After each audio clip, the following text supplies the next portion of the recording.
decide what happens not just to my country, but also to all of yours, to all of us together as citizens of the different nations you all here represent, but most importantly, as citizens of the world that we have a responsibility to improve.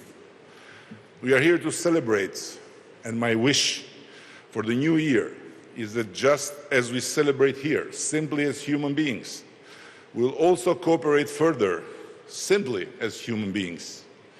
Winning a record third mandate did not make me feel unbeatable, but more humbled than ever towards the people of Albania who lent me and my party their trust while expecting more. Let me confess here personally, victory was bittersweet. I felt we had not done enough to heal divisions in a country still haunted by the past, where the messenger had to be killed before the message could be heard, and where a political opponent is still seen not as an adversary to engage, but as an enemy to destroy. After such a victory, I'm haunted more than ever by the powerlessness of power in making fast progress to modernize a country that wasted so many decades through dictatorship and then anarchy, absolute poverty and then corruption, one-party rule and then bad governance. When I contemplate the infernal speed of time in office vis-à-vis the humanly possible speed of change in the country, I feel uneasy. I know that the pace of change can never be fast enough to match the whirlwind of decades of aspirations grown from frustrated desires. Take the EU.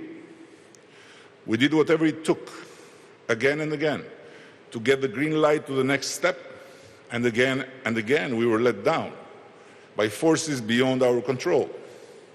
It is a fact of life, and while we will continue to do whatever it takes to make Albania every year a more credible, more functioning, more EU-like democratic state, time flies, and the frustration among Albanians grows. Take justice reform. We did whatever it took to start the reform of judicial after 25 years of failure. We did it with unwavering commitment while taking all the political risks in a hostile and sometimes dangerous environment, facing opposition even within our own former coalition. We promised people that the new justice system that brings fairness to all is finally on its way, and I still firmly believe that it is.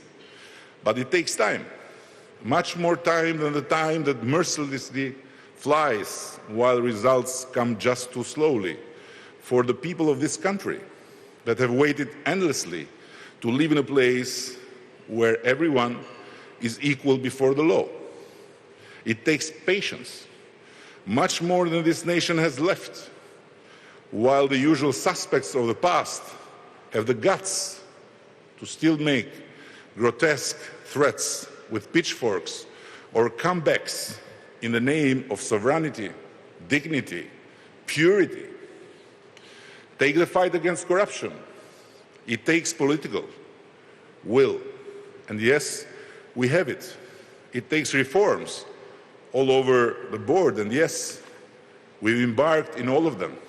It takes modernization, of course, and yes, we are working incessantly for it. Nevertheless, it takes, first and foremost, an independent and fully functioning justice system. While all we can do so far, while we wait for its benefits to materialize, is to take advantage of digitalization and new technologies that can help developing countries leap from one era to another just in a few years. But